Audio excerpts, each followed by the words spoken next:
very, very excited. Jonny was the first person I approached to come on and be a guest speaker, and I didn't let up until we got him here. Um, and Jonny really impressed me because on the front is this really hard guy, and you think, oh, who's coming towards me? But actually, under the surface is somebody who is a deep thinker, very compassionate, and just an awesome human being. So that's my introduction to Jonny. I think you will all find a lot of value from what he has to say. There's a lot in the kind of strength and conditioning realm, which we will touch on. But much more important is the kind of personal development, the interplay between mental and physical health. So with that, Jonny, if you wouldn't mind, give us a intro of who's Jonny Pain. I bet you've had so many guests and people talking to your audience here, and every single one of them will feel like, oh shit. When it gets to You're that, only guest number three. You're fine. okay, when it gets to that opportunity to say who you are, you kind of think, well, who am I? Which I guess speaks to some deep thinking, perhaps. But uh, it's painful actually to start off with this because I would normally say I'm a strength and conditioning coach, but I think something I've been reframing recently is describing myself as my job because that's not who I am. That's just something I do. So we can maybe touch on that just as we chat anyway.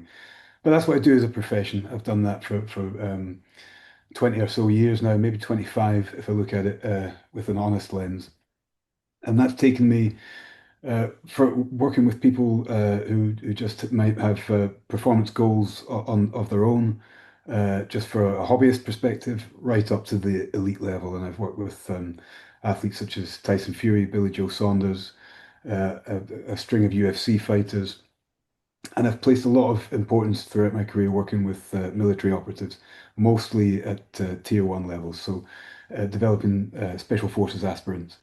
Um, and I do find it really hard to describe who I am because my career has been all over the shop, and that has been one sideline that I veered into for a little while. I taught self-protection. I'm still Scotland's only self-protection instructor under Jeff Thompson. That's a rabbit hole that you can go down on your own, guys, because it's a long one. But that means I've been teaching self-protection to special forces, to the military and law enforcement for 25 years now as something else that I do alongside the strength and conditioning. Um, and kind of get lost as to what else I've been doing. But we joke about the thousand lives of Jonny Pain. So there's a few other things we can kind of blend into that. I worked for 10 years at the front line of forensic psychiatric services, which sounds very cool. It's not as cool as it sounds. That was just, I was the bouncer in some very dangerous wards where people were trying to kill each other or themselves, and my job was to prevent that. So a lot of kind of varied roles, but a lot of it kind of comes down to combat, self-protection, and performance and self-advancement. I suppose in amongst that somewhere is a kind of a collection of ideas around who I am and what I do. I think probably pertinent to this group, I'm a father of four. My eldest, Toby and I were just chatting before you guys come and joined us. My eldest Poppy is 17 now, and then I've got three boys under her. Gabriel 14, Ruben 8, and Rafa 6. And all of them are very, very different. But we've none of us here, I'm sure, of as many of these little people running about as Toby. So I'm by no means an expert. I'm sure you would claim not to be an expert either, but Definitely not. there we are. Like a Awesome. whirlwind too, and there's loads I've missed out and loads I've forgotten, but we can dig into some of it, I think. Yeah, yeah. Well, let's start with what you just mentioned last, which was kids, right? Yeah. And I've heard you talk about it before. But a common theme that you obviously have with dads, and you will have that training people that are, maybe similar to people here in the group that are setting themselves a high achieving goal, whether that's a marathon, triathlon, or whatever else. How do you get training done with kids around? Not very easily. And you know, it's an evolving question as well, that one, because they change ages, their priorities change, everything changes. So what might have been a good fix and a good methodology for getting the training done, and I'll talk you through some of the things I've missed out as well, which are some of the extreme endurance challenges that I've taken on. Some have succeeded in, some I haven't. And trying to put that together with kids, it is really, really hard. So what might have worked 2 years ago whilst training for X doesn't work now whilst training for Y because uh, either one or all four children have different needs from me now. So I just realized there's a heater on behind me, which is why I'm exploding. So it's not an easy one to answer directly, but I think it's kind of worth reverse engineering it, and that's the way I'm looking at it now, is trying to make sure that one of the things I try and do is to actually diarize the time in with the kids over the course of the day. So what do they need, including just downtime, just play, which I think is probably at the top of my priority list in actual fact, especially with the younger ones, is just to spend time playing. And I diarize that into a really quite a busy but varied diary that I have and say this time alone is the time for the kids. If that's diarised in first as a priority and everything else kind of maneuvers around that, then from there I can break off and play with chunks of time to train. Usually for me, that means either getting up very early or training very late, which is, I guess, something that we probably all share, just finding that time in amongst that day to train. Um, but I do find time for it. And again, Toby knows me very well to know that once you started asking me a question, I'm going to keep talking until he asks me to stop. But the importance of training as opposed to when can I fit in training for me and separating it out in my mind and imagining that's a thing that I want to do. I firmly believe is something that I'm also giving to the children. So I see it as being something that's very important to fit in. It's different when there's a performance goal and then there's very clear timelines and things that I have to have in place at certain like if I'm peaking for something big, then there's more time that comes out, and I almost negotiate that with the family in the lead up to things. But if I'm just training for health and longevity, I see that as something that is part and parcel of my duty as a dad. So I do make sure that it's in place. As much as I can. Yeah. Was that a ridiculously long and not answer? That that was a very good answer. That was a very good answer. I think, and something I would like to kind of maybe dive into then as well. You talked about a performance goal, and I think everybody can, really think about, well, if I had something in the diary and I know this is coming up, it gets easier. You kind of, you get scared because this is coming up, the big run is coming up. So 10 weeks out, you really need to put the time and effort in. Something that I've heard the guys here and other people struggle with is if they don't have that goal in the diary. Yeah. So, you're a dad and maybe you have a 1 year old, a 2 year old, something along those lines, and you kind of think it would be good to stay fit, but you don't necessarily have a goal. But what do you like? What's the kind of self-talk that you have with yourself when you don't have a big goal in the calendar? Why do you still train? What's the interplay with, family and why do you train? And also mental well-being in training. Why do you do it? It's all so intrinsically linked that and I guess my full realization of this comes professionally and all the people that I've worked with and I've worked with tens of thousands of people through apps and programs that I've sold and delivered and things, so I have a lot of data points and things where we can look at things very in a very binary sense and see the metrics. But my own experience and experience of talking to people is that and again the data does back this up scientifically, is that the interplay, as you put it, with mental health and physical health is intrinsically linked. You cannot separate the two. To be physically strong and physically capable or physically fit, which is a word we can break apart a little bit if you want later on. But to be fit allows you the best opportunity to operate optimally, and then that's going to give you the best bandwidth that you've got for your mental health to operate optimally as well. So I think where I was saying it was a duty to the kids, it really is, because if I step back away from a baseline fitness the way I see a baseline fitness, which might be a little bit more extreme than others because it's something that I do for a living and something I've attended to for a long time. But if I don't maintain my baseline, I feel like the other things that I'm trying to put myself to, that I'm trying to attend to, will start to slip away that little bit more. So for me, it's a fundamental base, and it has to be covered off. And as I say, I think that's not just a Jonny Pain thing or a learned thing from me or a bias. I think we can look at the evidence and say that that's something that everybody could benefit from. Yeah. Yeah. Something you said there is quite interesting in terms of what does fitness mean? Again, something we've touched upon here is a lot of people, and I would say probably everybody included in this room, will struggle with the pressure that social media will put on themselves and their perception of what does it mean to be fit, right? If you constantly see Dwayne the Rock Johnson, then you think this means to be fit, and therefore when I see myself in the mirror, I'm not good enough, right? Yeah. So how do you, what would you say for somebody who struggles with that sort of self-image in terms of thinking, well, I ought to be fit, but I am not like that?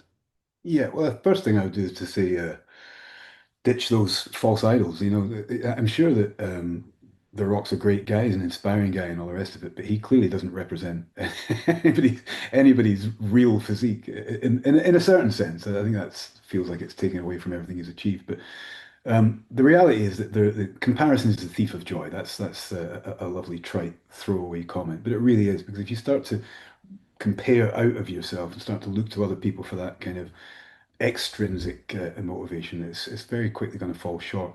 It has to come from within, and those values have to come from within. So your question makes a lot of sense because then you say, okay, so what is it that I'm actually trying to achieve? Is it going to make me happy to have an extraordinarily good eight pack? Well, maybe for about 5 minutes, but it's the same as would it make me particularly happy to have a Rolls Royce parked outside? Well, yeah, but then you would realize it's not all that important because underneath it, underneath the perceived value of these things, there's not a lot there. It's a bit shallow. So I look at fitness as being the opportunity to um, Peter Attia does a lot of work on this actually recently, and I know that Gaz, who we both share as a friend, talks a lot in this sense as well, is that you should be training for longevity. And this is the piece that comes back to the children as well, why I see it as a duty, is that you want to be able to, I'll be 50 in a few months, and I want to be able to, I know at 50 when I look at the metrics of the things that I can do as a 50-year-old, I know a lot of 18-year-olds can't do. And that's not a boast, that's just because I've maintained a certain amount of fitness. And I see people get to a certain peak at high school and then just give up and think they don't need to. For me, I want to be able to do, this one's a bit wild because it doesn't really actually happen much. I live in a working class area and if I was going to have any trouble, it'd probably be my own fault. But I still want to feel like I am physically capable of protecting my family. I think that's something that's innate, maybe a bit of a throwback statement, but that's what I want to feel like I can do. So there's a pressure on me that I put on myself to be physically capable in that sense, hence the self-protection and all the rest of it. But I need to be as healthy as I can be. I want to be here for as long as I can to help father and mentor and be a good husband as well. All the things that come along with that. So fitness as to measure my fitness is to measure whether or not I stack up alongside the stats that we know then speak to longevity. And again, a very long answer, but ultimately the outcome when I talk to elite athletes, the list is the performance for me as a coach is actually secondary to health. So we have to make sure these people are healthy first. Now, sometimes there are performance goals that people have that we have to push past healthy into like this is unhealthy, but this is what's going to get you to the peak of the event. And then after that, we need to pull back out to healthy.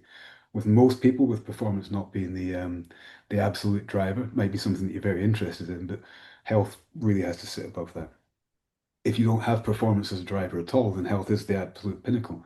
And that's the thing that's going to help feed the family. That's going to help you live longer, live a more fruitful life, and be able to do all the things you want to do. So it becomes, again, right back to that, as I said at the beginning, a fundamental piece of my existence is to maintain as much overall fitness as possible. Mm, great. Absolutely great. Um, there's a lot in what you just said. I'm going to pivot and go totally away from, I think, what it means to be healthy, which is Project Vertical, right? This is proven to be extraordinarily unhealthy. Exactly. But I think for those who might have not looked into what you do, what you've done, talk to us about Project Vertical. What was it? How did it feel? And what was the aftermath? Uh, I'll do it in that order because the aftermath takes longer to describe than the event itself. This was one that was really odd. Ash, hi Ash, by the way. This is one that Toby and Ash might have been around for the first time round. A colleague of mine at the time, Fergus, and I conceived of an idea to do the world's first vertical marathon. So the concept was that we would climb Ben Nevis here in Scotland, the UK's highest mountain, 32 times in a row. And in doing so, each time we peaked the mountain and came back down again, we would accumulate 1,400 and so meters. So the next time up, 2,800 or so, etc., until we got 42,195 meters, which is a marathon. Um, that's 32 times up the highest mountain in the UK. And it's not just the UK, it's Scotland, which for anybody in the UK knows and knows mountains, knows that the mountains in Scotland are a very different proposition to most other places. So that was it. That was the challenge. We tried in 2020 and failed. I got 22 ascents that time. Fergus managed 20. And it was just something that stuck in my throat. I felt like it was doable. After having tried it the first time, the feedback from the fitness and the endurance community and everybody that we spoke to was, nice try, lads, but that was clearly not something that was ever going to be achieved. And that bothered me a lot. So there's probably a lot of ego wrapped up in it for sure. So I went back. Actually, it would be a year ago today. I would be on day two. Hmm. So we're right in the anniversary of it now, which means I've been thinking a lot about it recently. And you'll have seen Toby especially that I've been posting up a little bit about some of the memories and some of the thoughts around them. Long story short, I did achieve it. I did manage it. I gave myself a slightly longer time frame, but the goal was just to complete it without coming off the mountain. So I never left the mountain and lived in a tent at the bottom, completely self-supported, and just went up and down. The shortest day I had was 16 hours, and that pushed and as I got slower and slower, that pushed up to 22 hours. So we had 15 days of 16 to 22-hour work, constantly moving on the mountain, self-supported, and about 3 to 4 hours sleep average. And it was brutal. It was really brutal in all the ways. I mean, I'm only skimming the surface to describe the actual event. The reality of it was torturous and horrific. And the aftermath has been outrageous because, as I said earlier on, I pushed past health into performance and past normal performance. I'm actually asking the question, and not ironically either, is this one of the world's toughest ever endurance feats because of Hmm. the repeat, repeat, repeat every day was the attrition physically was enormous, and there's not many events or challenges speak to that constant pain. Excuse me, pain and attrition. Uh, and in the aftermath, I suffered. I think by the time we can dig into as much of this as you like, I'll be open about it. The In the aftermath, I've since 1999, I've suffered from an addiction to opiates because I broke my knee really very badly in '99. I've had 4 reconstructions on it, and in amongst that time, I was prescribed painkillers and it became a problem for me. So I hadn't taken any for 5 or so years, but the pain was so bad after Project Vertical in around about January this year. The medical team were insistent that I take something to relieve the pain, and within the space of about 5 days, that was me back in the clutches of the addiction. So I've had a little bit of I guess, a relapse this year, which has been a physical battle and obviously a mental battle as well. Hmm. But the physical toll that it took on me, if we remove that just for a moment, the addiction issue, the physical toll it took on me was extraordinary. So I'm still in a kind of an aftermath of trying to recover from it, which is a year on. I'm only now starting to climb back up a metaphorical uh, hill. So here we are. Here we are. Wow. Still going somehow. Yeah, absolutely. Um, okay, so you described obviously a very negative aspect of that, which has been the toll. What was the positive to take away from? Because if it's something that's been on your mind for like 5 years, to really achieve, did you feel like a real sense of relief when you finally stood on that mountain, or was it just, I'm just glad it's done and I can get off here? It's an interesting one actually because I felt like you would expect that you would get to the end through the ticker tape at the end of the race Yeah. and do a kind of a fists up. I think the strange thing about that was because it was repetitive over and over every day, the same thing over and over. And I actually ended up in a bit of a kind of I was probably a little bit unwell by the end of it because I'd been just doing this thing over and over. So in my brain, I no longer kind of really understood the outside world anymore. I was living in this kind of strange new environment where I went, I stopped, I went and stopped. So when it was over, I got very emotional because I didn't really know what to do next. It was kind of like, oh, should I climb it again? That was the first thing. Brody, I don't know, Toby, you know Brody, I think, Mm. the cameraman and a friend of mine, ex mountain rescue around that area, so knows the mountains very. But a good friend of mine, his very first question was, "How do you feel?" Exactly as yours is now, and I said, "I don't know, but should we just climb it one more time?" And I just didn't know what else to do, and I actually got a hotel that night. I had been in the tent all that time and walked around the hotel in the bedroom for 3 hours before getting in the shower. And then when I got in the shower, I stood there for about 15 minutes and realized I hadn't taken my clothes off. So you can tell I was just my Wow. brain was working, you know. So Yeah. and it took about 4 days for me to kind of really settle back into okay, now I'm back. My feet are planted on proper ground. Yeah. Now I'll try and analyze it. Um, so again, a long answer, but it's taken a long time to kind of piece together all the different parts of it. And really only now, a year later, I guess with it being something that's kind of come up again, it pops up in my memories on social media and stuff. I'm now getting the chance to look back on it with a little bit more of an objective viewpoint. And this is the first time you'll know, Toby, this is the first time I've made anything near a boast about it. I've just posted up, right, it's done. I was very pleased to raise money for charity. That was a big thing that we wanted to do around it. But only now am I looking at it and saying, well, actually, that was quite an incredible achievement. So it's been a strange one. Some of that speaks to me as an individual. Yeah. It wasn't really wrapped up in trying to be the first one to do it. It was feeling like it had gotten away from me in the first place. And can I do it? The fact that it was a huge and unknown challenge.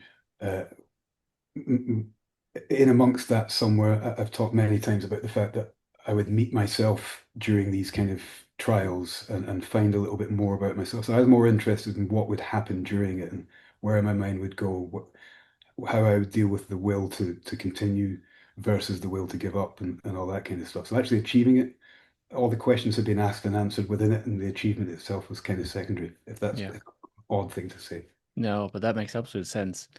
Um, I'm trying to think of, for a lot of the guys here on the call, I'm assuming none of us have done anything remotely as crazy as that. But nevertheless, a lot of people would have found that they had something that was maybe traumatizing or equally, difficult for them, something like a really difficult period to kind of get through. And obviously there was a physical aspect to it, and you've talked very bravely about the kind of addiction side of that. When you face something like that, how have you found your way back to being like yourself again?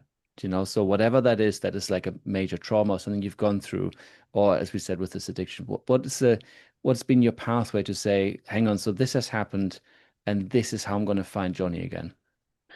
Well, that's the interesting thing for me is I don't think that you ever find that individual again, and that's part of the journey, and that's part of the excitement to a certain degree. And Toby, I speak a lot when when I do talks, which despite my lack of articulation here, I do talk. I talk about fear. Fear is usually the central kind of Yeah. kingpin to what I'm talking about.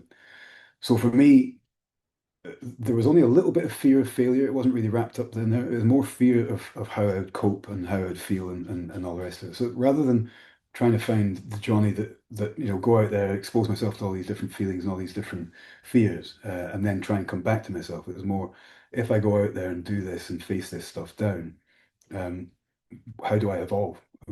What is the new Johnny at the end of that? And there's been a few other things wrapped up in that, which won't go too deep into, but the business relationship that I had kind of crumbled over the last year, and there was certainly a strain off the back of the physicality of it and the addiction and things on the family life here and stuff. So I've had to evolve very fast, very quickly, and learn a lot about how I cope with those things, and off the back of it becomes a kind of a new reborn me. I still have all the skills and all the thought processes that I did before, but there's been some great lessons that I've learned and taken from it that I don't think there's probably other ways, maybe easier ways I could have gotten those lessons, but uh, some of the lessons that I take away from having put myself through that really kind of heavy, tight ringer have helped me evolve hugely. So although it was tough and it was hard, this is where you get these adages come from. The Vikings were only as great as they were because of the north wind. The fire is for the sword is forged in the fire. All these kind of things, they ring true as cliches and metaphors because in amongst these horrendous moments that I faced, All self-imposed, of course. This kind of Sisyphus challenge, as I Mm. keep describing it, is a new version of yourself ready to come out. And that's quite exciting, but also very scary. Excuse me. Yeah. I think that's a really interesting thought process to not just say I want to find myself again, but I'm okay that there's a new version of myself waiting at the end of this, and I'm excited to meet that person. Yeah. You know, I really like that reframe. Absolutely. Something you've heard me say before as well, Toby, is that during these events, and I've done many extreme endurance events. We're going. We'll keep this in the group because we haven't announced it anywhere. But myself and a couple of colleagues are going to do 300 miles in February across the Arctic Circle uh, through a course that only two people so far have completed. Um, I've been through a journey through the Arctic Circle before. So it presents its own challenges. It's very, very difficult. Um, and I'm still presenting it to myself in the same manner that I did Project Vertical and other things that I've done before. In that at some point during this challenge, this next challenge, and certainly during Project Vertical, the way I frame it is I'll meet a version of myself. I'll meet myself on that hill, and that version of myself will have questions to ask of this version. And Mm. through that discourse with this kind of unknown me, or these shadows of me that are kind of chasing me about, this baggage that I'm carrying, or whatever, these different versions of Jonny Pain that are kind of floating about in my head, questions will be asked. And the big question for me is, can I answer those questions? If that isn't a bit convoluted. And it happened. I had these moments where I was like, is this who you want to be? Is this how you want to be? And no or yes might have been the answer. And then I've got to move and adjust with that as I'm going through those things. And afterwards, that's when I'm trying to kind of piece it apart. Well, what does this all mean?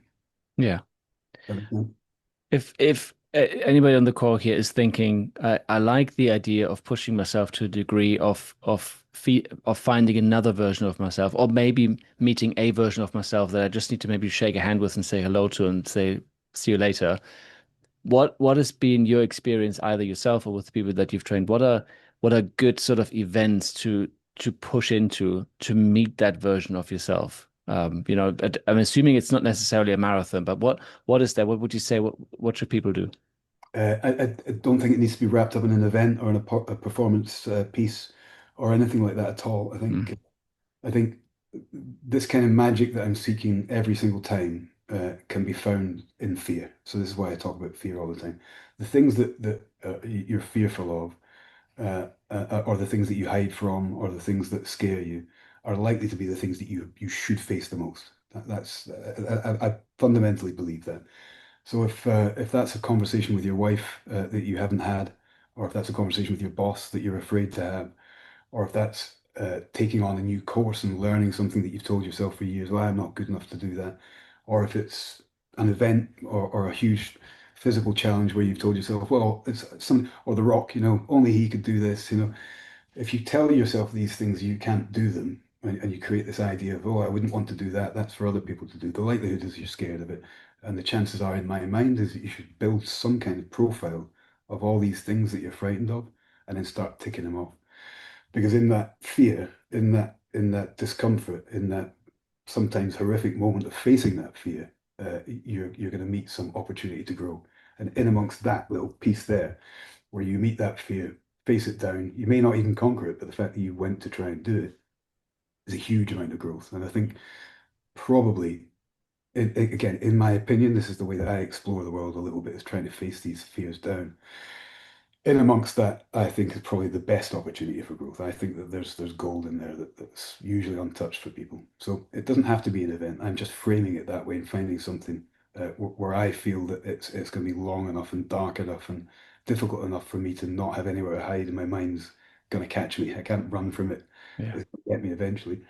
So that's just one way of framing it. There's loads of things that I have done and would do that kind of meet the same demand. that's good. Very good. Um, a fear that a lot of dads will have, and you've touched upon it earlier, is the fear of protecting your family. Um, and for those who have not the background that you have, what would you say are good ways to start on that journey to quench that fear? Really say, okay, well, this is what I'm doing myself to help be there to protect the family, as well as what do you do with your kids for them to be aware of how to protect themselves? I have a very kind of old school, almost I don't know if this is odd or not, but it's just the way that I do things. But I've always brought the kids up to understand martial arts, to understand this next statement, you're going to have to try and contextualize this and frame it the way I mean it because it always shocks people. But I want them to understand violence. So as soon as you say that, people go, what the fuck would you want your kids to understand violence for? It's because you're going to come up against it at some point. It's a very real, very human, very universal thing to experience, and it could be simply in a kind of a, I say simply because this can be horrific for people, but bullying in the playground or whatever, or it could be something that they face later in life that you know, whatever. Violence will appear, and it will appear. Everybody here will have had some kind of experience of confrontation and violence, and in amongst that, there's a lot to talk about with fear. So I teach them from a very young age about martial arts and about the fact that this stuff will happen, um, and teach them to be prepared for it. Most of that preparation is psychological, Mm. is help them understand that at some point somebody will suddenly raise their voice. That will raise their adrenaline. That will trigger a reaction. That might be fight or flight or freeze. And they have to understand those feelings. And in understanding those feelings, they can then move through them a little bit faster or intelligently. I've taught them, this is where the controversy is. I've taught them that they have every right and my express permission to use violence in very specific circumstances if they're in fear for their own safety and or in fear of their own health. So if somebody's about to do something to them, there's no point saying, well, I'm not supposed to hit people. You must preemptively strike to disengage and to get away. Getting away is the first thing, but this we would teach exactly the same thing to adults, but they're just growing up with it with me around talking about this kind of stuff. So it seems a little controversial to talk about that in sense of kids. And certainly Rafa being 6 and Ruben being 8, I haven't started shouting and yelling at them and swearing, I'm going to smash you this and see what the reaction is or anything. But we kind of put them in situations where they both do jujitsu and they're expected to compete. And that will put a fear of confrontation in them. And if we can immerse them in that a little bit, then they can take that out and be confident. That's just the power of martial arts. But I have this kind of, I don't think it's an odd take, but it's because I'm speaking about it makes it odd for people. Hmm. They should do that. And then from my perspective, I practice the same things and make sure that those tools, so to speak, are sharp and make sure that I'm always situationally aware. So I have um, I guess, a methodology that I'm constantly running through my mind when we go out. It seems like overkill, but it's second nature to me now. Where I'll understand where the exits are. I'll understand where the dangers are. I'll know who's in a room and how many people there are and who might be dangerous and who might not be dangerous and take a quick inventory of all these things as I move around and have the kids do the same. So as an unfortunate is the wrong word, as a sad indictment of society. It's easier to explain this in terms of Poppy. She's the eldest, but she's also a girl. Hmm. A girl, and she's moving around. At 17, she's going to see people and moving around independently. She needs to be fully aware of what she's doing, where she is, and how she reacts to that. So she's always keyed in and asked before she goes, "Have you got this? Are you ready if anything happens? What are you supposed to do, etc., etc." So it's to me that's normal. To other people it's overkill, but I'd rather the overkill that they never have to use than suddenly think, God, I wish I'd taught them something if something terrible happened. Yeah. Yeah. I mean, the most one of the things I found most interesting about having spoken to you about this before, and also you mentioned Gas earlier, who comes from a military background. We had the discussion. Um, what do you do? Like, what I asked him, what do you do with your kids? And I assume there would be some sort of convoluted, training program that he would do. And he just said they need to be situationally aware and they need to listen to their gut. And at the end of the day, it's about running away. That's the thing, is be aware and run away. And I found that to be really interesting because one of the things that I found to be so true also in the business sense, in a leadership sense, in human relationships, is to train your gut and to train to listen to your gut Yeah, is one of the best things we can do, and is one of those things that doesn't get taught in school, and people just dismiss a lot of the times in the Western world. It's all very analytical, but that is the thing that's going to keep you safe, and it's also going to help you make the right connections with people when it feels right, lean into it, and when it doesn't, step back from it a bit. I couldn't agree more, mate. I think it's something that's societally bred out of us a little bit, and this is this is just the way society is. We're doing it now. We're talking to people over a sort of a social media channel, and I guess you could describe Zoom as that to a degree. Certainly, you'll have met the people in your group through social media, etc., etc. So you end up with a situation where things are a little bit distant, and we're taught also to form a straight line, don't say boo, but practice by rote, all this kind of stuff. Even right back when we talk about the actual physicality piece, you're taught from a very young age not to raise your hands, not to raise your fists, and that's good. You shouldn't be actively trying to hurt other people. That's some very very keen to teach our kids. But then if they're in danger and they're afraid to use their hands because something in the back of their head years and years have been told them, don't raise your fists, don't hit people, and that clicks into place, then they're in a lot of danger. So we took away their instinct over and over and over when their instinct is to fight and defend themselves. And as you say, the first instinct and the most attuned one is to fuck off out of there as quickly as you can. If that's taken away, which it does get taken away through society, then it's our job to try and put it back in. Otherwise, we leave them in danger. Yeah. But I fully agree, mate. I think instinct and leaning into that instinct and understanding your gut feel, usually that's because of these mammalian responses. You've got peripheral things going on. You can feel it. Anybody that tells you you can't feel the energy in a room is half dead. You can. You've just switched yourself off to it a little bit. You can feel the Yeah. energy in certain individuals when you get close to them, You should recognize it. And if you Hmm. feel, God, this guy's, there's something not right about him, give yourself an extra 3 feet or just leave. But people don't do it because it's not the done thing. Well, Yeah. Yeah. Absolutely. Fantastic. I still have a long list of questions, but I'm aware of the time, and I want to get the guys or give the guys in the group a chance to raise your digital hand and speak to Johnny directly. Who wants to be first? yeah, Fear. We're talking about fear. Who's afraid? nobody ever Steve. will. Steve is not afraid. Go for it, Steve.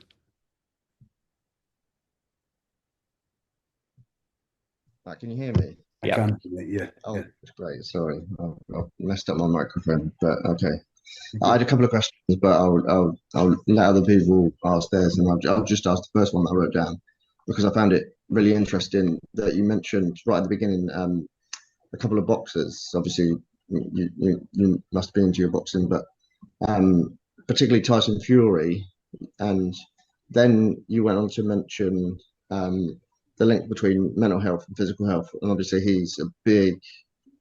There's been a lot about that to do with him, isn't there, over the years? Um, and then you mentioned your experiences personally about struggling with different things. Do you think the fact that you've been in them positions and struggled helps you relate to them more and gets them to trust you more and therefore makes the process better? Yeah, for sure. Certainly, for sure. I'll be very honest with you; those weren't easy relationships because the community itself is quite a close community. Both Tyson and Billy Joe are part of the traveller community, and it's hard for them to bring outsiders in. The trust issues with that, so it was quite often a little bit difficult. I wasn't allowed to sit at the same table as them. There's a few things that the press would be interested to hear. But for the most part, to your point or to your question, yes is the short answer. I think with any situation as a coach, you have to try and develop some kind of affinity with the client, or they're not going to listen. But they need to know that you understand where they're coming from on certain things. So yeah, uh, it's a hard one to answer just in a nice little encapsulated few sentences for you, Steve. But I think even if they don't recognize it, if I didn't get the chance, and I did speak to Tyson about it, but I didn't speak to Billy Joe about some of my struggles, and both of them have openly talked about mental health struggles. Tyson more so. Um, but for me to be able to deliver my coaching to them, recognizing that and understanding that from my perspective, understanding that their mental health issues are something that I should recognize means I can deliver it from a different perspective. Is that a different way of coming at the same thing, perhaps? Um, what I'm trying to get at is I don't think Tyson or Billy Joe will remember conversations with me saying, "Oh, I too understand mental health issues," mostly because of ego. I don't think that it was much interest to them what their coach was saying, but barring getting the work done. but I think I was able to kind of maneuver that a little bit better than another coach who didn't understand where they were coming from. Is that Sure, yeah, reading between the lines of the things that you say, like I feel exactly the same. You just sat here, we talking about being in a certain area of Scotland and whatever else. It's probably given you a way of growing up and a way of feeling that's led you things. And I feel exactly the same. So yeah. yeah, I completely get it. Yeah, you've got to be able to draw on your experience. And I think, it's one of those things that in any walk of life, in any job, and we've all heard of it. Again, talking about Poppy, my eldest, she's just got her first job and she did exactly what everybody else has done and struggled to get her first job because she got no experience. So they're saying to her, well, come back when you've got some experience. And well, how the fuck do I get experience? Unless somebody gives me an opportunity to get experience. So it becomes this kind of eventually you break through and then you're at the lowest rung and then you've got to climb and climb and climb. And all you're doing is gathering experience and gathering experience. And I guess the grey hairs for me and all the rest of it tell you that there's been some miles in this particular car. So I'm able to get into those situations and now draw on not just a certain coaching understanding. The science books and maybe my methodology is different and it comes from certain places, but it all comes driven from an underpinning of science. But the experiences that I've had that have brought me in that I can use to draw on to reframe or to step back and push forward and to know when to do those things all comes from life experience, which all comes from putting yourself in these kind of fear scenarios, which means I can then say, okay, now is the time to press this particular buttons, and now's the time not to. And that's just experience. Thank you very much. Thank Nice, you. Steve. Nice. Um, I've had a generic question then, Johnny, maybe at the back end of that.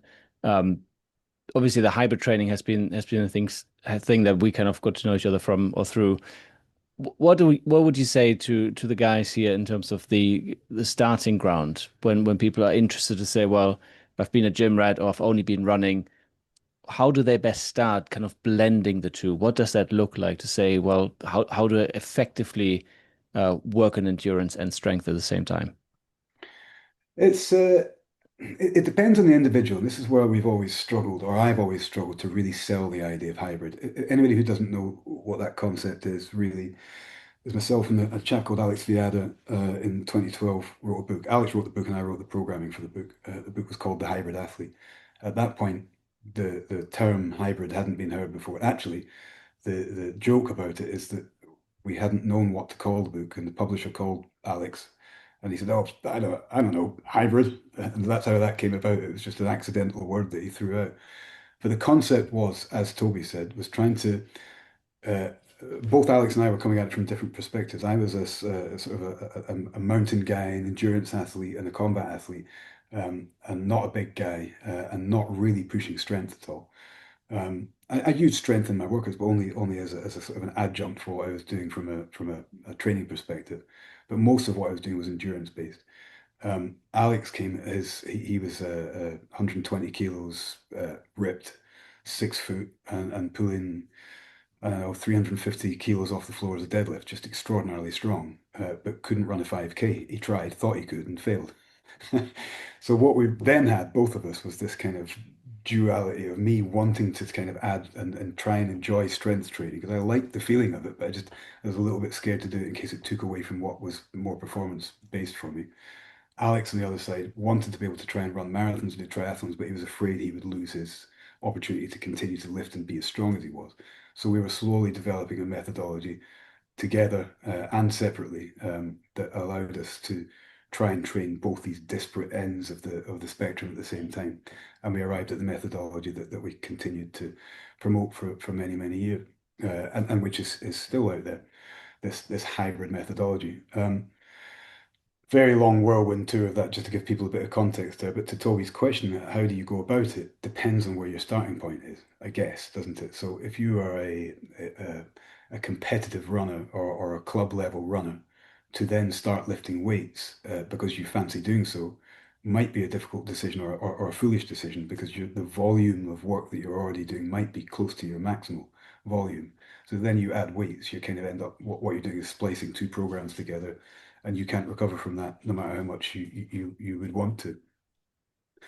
Other end of the scale, use the runner as an example again. You could be just somebody who runs in a hobbyist sense once or twice a week, enjoys a park run every so often, and thinks I might like to try weights. In the second example, it's like, well, crack on, just try them. The chances that are is that you're not already producing enough volume for it to be a worry. You could probably do a lot more things before we start thinking, oh God, the interference effect, and you start falling off the edge. But with the first example, that runner has to be very careful how they apply the two.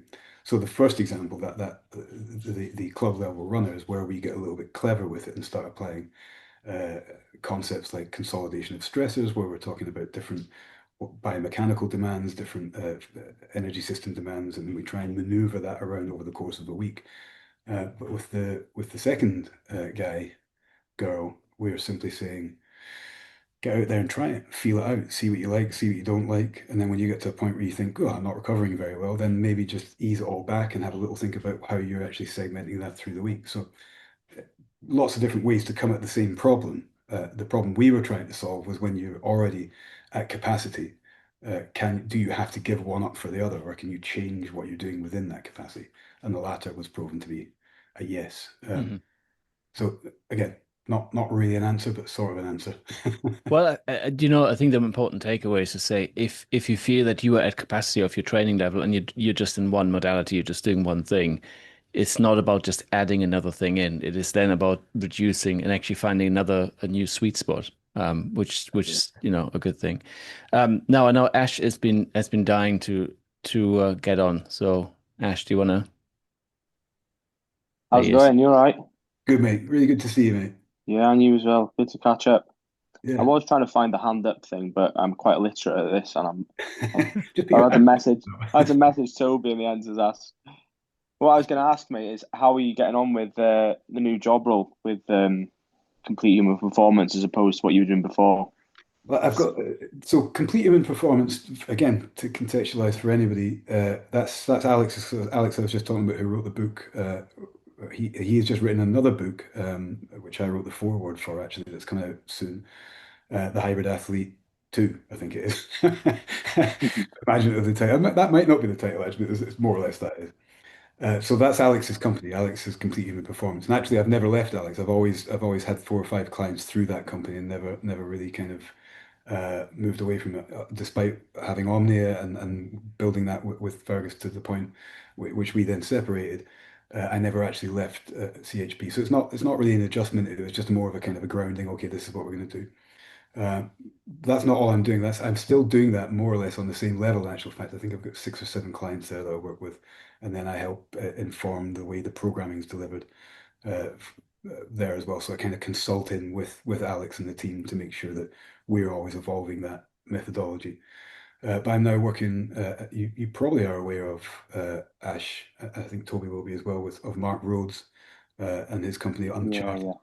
So I consult into Uncharted now as their performance lead. I don't know what my title is, but that's what I'm calling it. And the way that system's set up, I think you'll quite like the setup there. Actually, it speaks to the frustrations that I had with what we were delivering in my previous role, is that I was always worried that if we were delivering just training and delivering maybe training programs, and in fact, my pushback to even ever creating the programs in the beginning was that I can't I can't manage whether or not that program can actually be useful to an individual because I don't know what's going on in their life. And so we've kind of covered a lot of that, excuse me, today, even in the call, is that, I might have 4 children, and Toby's got a million children.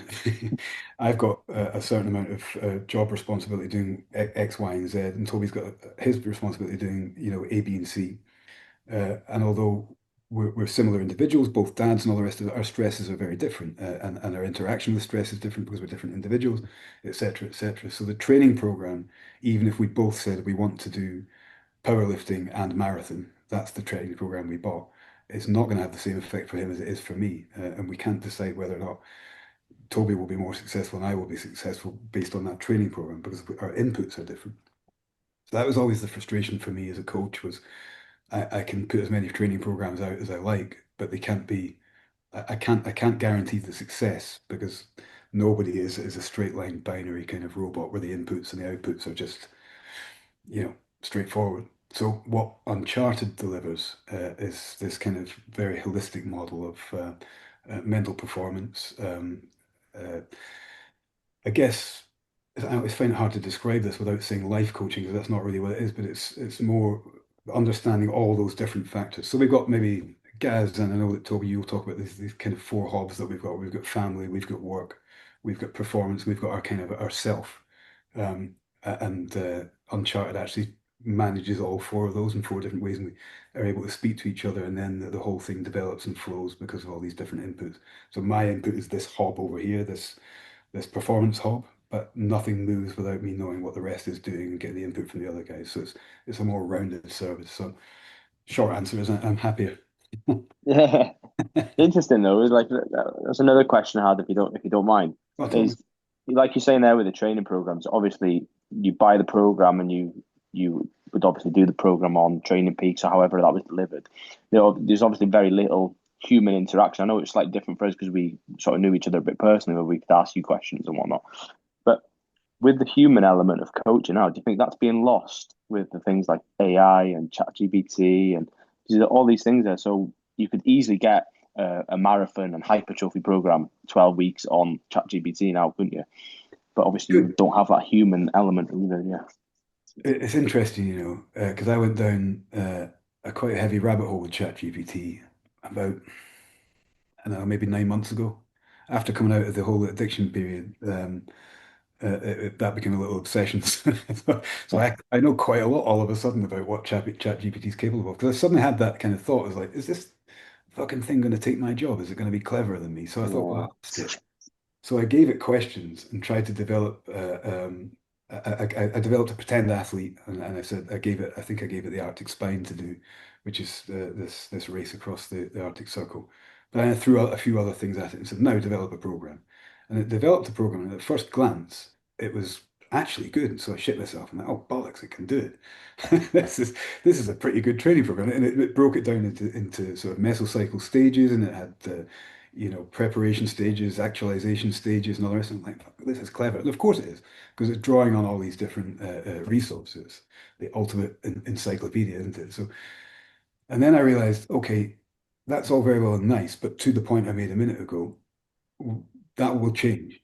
The individual that I've just described isn't static. So I said, okay, so what happens if 3 weeks in he fucks his leg? And I started to give it variables. And it got confused and it started to try and readjust the whole program based on one variable. And I explained to it that it shouldn't do that because blah, blah, blah. And it went through about 40, maybe 50 different iterations of trying and testing and all the rest of it. And strangely arrived at a very good program with a lot of things factored in and still thought, oh shit, then it can obviously do its job. And it was only later on that day I thought, no, it can't. Because all the questions I was able to ask it and all the ways I was able to steer it and all the experiential stuff I was able to throw at it is, oh, but what if? All the what ifs that I gave it were from experience, and they're all mostly emotional inputs, mostly driven from, character, things that I picked up from, stuff from myself, stuff that I might have seen happen in your life or Toby's life or whoever. Okay, so this guy went through this. I'm going to put this in and see what happens. So I had all these what ifs built into my mind that would manipulate and adjust, and I had the answers to those, but ChatGPT didn't. It does now because I told it how, but Yeah. but it didn't. And so I had a fear of it, but now I don't. And actually now I've learned how to use it in certain ways just to make my life like collating information a lot easier. So I use, because of all the people that you might have known, I'm now using GPT as a tool. So I don't see it as dangerous anymore because it still has to be driven by humans, and everything it's doing is based on inputs, and those inputs you'd have to know first. Yeah, yeah. That's the human element, isn't it? Yeah. That's well. Awesome. Awesome. Nice, Johnny. I've got one last question. And then we can kind of round up by, you can tell people how to find you and access your services. Um, what's the importance of the Scottish Mountains to you and why? Oh, they're everything. And more so every time I go. But actually, you asked a question earlier on about Project Vertical and some of the experiences there. And I found two very key things that I kind of suspected and even said a few times to be absolute truths. Is that I see it as my church, and I'm not a religious person, not by any dogma. I have certain beliefs and all the rest of it, but I found that you I think you can access that stuff spiritually through your own means, whichever the way you find comfortable. So people might find that in in an actual church, or people might find it through prayer, or people might find things like that through meditation, or whatever the means to get to that kind of deeper knowledge is. For me, it's being in the mountains, and not just in nature, but actually in the mountains. There's something very special and spiritual about it for me. I don't know whether or not that's because I've given so much of myself at that place that now that I get there and have a respect for it that is mine and mine alone, or what, I don't know why that's happened, but if I need peace, that's where I'm going, is the mountains. Or if I need to reach something that little bit higher, that's where I go. So it's church for me. Love it. Love it. For anybody who hasn't been to Scottish Highlands, now you need to go. Awesome. Do you wanna just maybe just tell us, there might be somebody on the call who's thinking, hang on, so you were talking about these helps and talking about Mark Rhodes' program and stuff like that. Yeah. What are the ways to get in touch with you? You're big on Instagram, so we'll put that in the description. But if somebody was interested in working with you, how would they go about that? Well, I have three ways in there. I still have, and again, have always had Painless Performance, which is my own coaching operation. I take on bespoke client that you come to me and ask me, and if I like what you're saying, I might take you on. If I don't, I probably won't. That's the strange Jonny Pain factor there. So you can come directly to me. Best place is through Instagram. Or you could look at Complete Human Performance, which is a coaching operation. Uh, and so if your goal was just performance, and perhaps you've got Toby, or you've got other groups and other means that you're looking at, and you want a performance program based on your inputs, you tell me what you want. Come to Human Performance, and we can give you that. So you'll find them on Instagram, Complete Human Performance. And then there's Uncharted, which is the company that I work with Mark Rhodes and Louis and Pavel over there. And Uncharted is Uncharted Performance, or you can just look me up. It's all on LinkedIn on my Instagram, and I did a little bit of describing what they do as well. So three different ways. You can come to me directly for me to coach you directly. You could come to for performance coaching, physical performance coaching through CHP, or you could come for this kind of all singing, all dancing. Let's climb a couple of spiritual and metaphorical mountains together through Uncharted. Beautiful. Great. Well, thank you so much, Johnny. Absolutely fantastic. I think we got a lot out of this. The chat was kept saying people had to hop off at one point, but they were all like, "Thank you so much." And then I got messaged afterwards saying, "I'm so sad I had to leave." So, yeah, you impacted us all tremendously. So, really appreciate your time and insights. Very grateful to be here. It's genuinely humbling, and I'll say everybody here obviously knows this at about week 10, but to be under your tutelage is an honor for everybody, and to spend time with you as always for me is a genuine privilege. So thank you, Toby. Thanks for asking me.